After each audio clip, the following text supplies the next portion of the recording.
My name is David Housen and I'm the composer for the game. It takes its influence from classic Disney scores from the 50s and 60s, but it also has its roots in more modern contemporary fantasy sounds. So it's really important to kind of expand upon what we typically associate with Disney, keeping an air of familiarity there, but also bringing it to, a new audience. This is just this amazing combination of a big, epic fantasy feature-sounding score, but with all the playfulness you'd expect from a Mickey Mouse cartoon.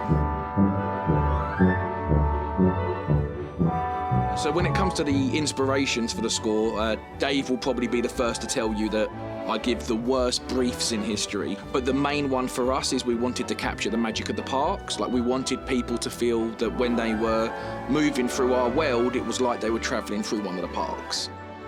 Kind of paying attention to the original language of Mickey Mouse from, the Steamboat Willie days, like the kind of music that was contemporary around that time was ragtime music and jazz. So there's a lot of chromaticism and accidentals in the melody and the harmony, and just bringing kind of ideas like that to the table whilst using more modern orchestration techniques, I think has helped create a really unique sound for the game.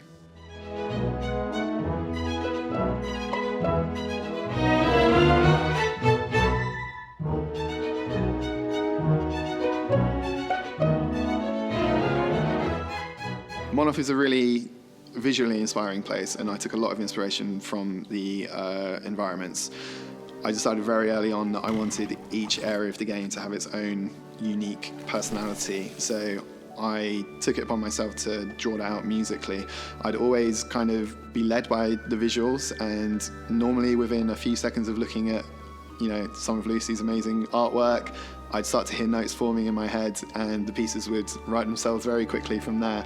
So it was really like a super inspiring process for me the whole way through, and there wasn't really a lot of writer's block at all, which is not something that happens every day. We were taking these four incredible characters that everyone knows. Everyone knows Mickey, Minnie, Donald and Goofy. But we were taking them out of Mouseton, we were taking them out of Duckburg, and we were putting them in a brand new world we created. And what that meant was, when we were looking at what we wanted to do with the score, we didn't necessarily want to take a Mickey Mouse score. We didn't want it to feel like, oh, this is what you'd expect from Mickey, because what you'd expect from Mickey is the music of Mouseton. If you were walking through this area and this was part of the parks, what would you expect it to sound like? What would be the audible presence? And that's kind of really how the score was built, kind of from the ground up, to reflect the world of Monoff. Oh, thank you, my friends.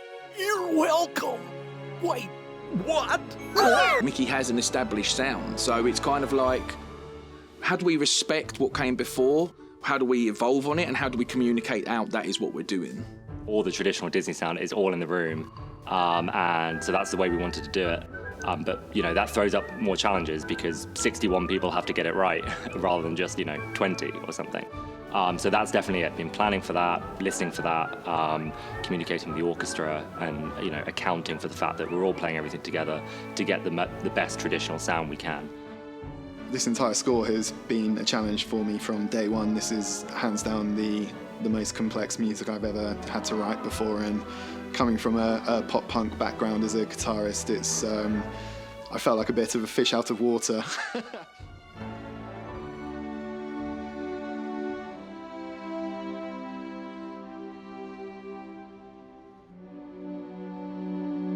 Every Disney score tells a story. In fact, I'd put money on it that you could give somebody the score to something like Ratatouille before they see the film, and they'd get an idea of the feel of the plot, that the emotional journey they're meant to go on. They've always been kind of the leaders in this for me, and it's the audible description of emotion is the way I describe how Disney score their features.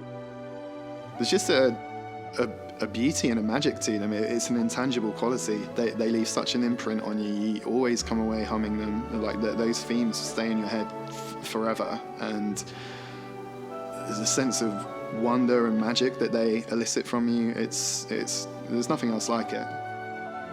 Oh, Mickey, I'm so proud of you.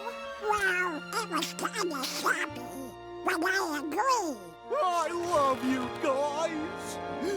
I just want people to feel how I do. I want people to listen to this and feel like they're a little kid entering Disneyland for the first time, and that every new area of game they come to, with every new piece of music, it feels like a whole new world's opening up to them. But I want the music to just stay with them forever, and you know, I hope that they can just take a little bit of what it does to me away with them.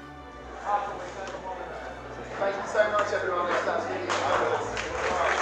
I really would love nothing more than for this score to help create some of the experiences that I had as a child that I, still look back on with such fondness, like the magic, the mystery, the sense of wonder that old school Disney movies create for their audiences.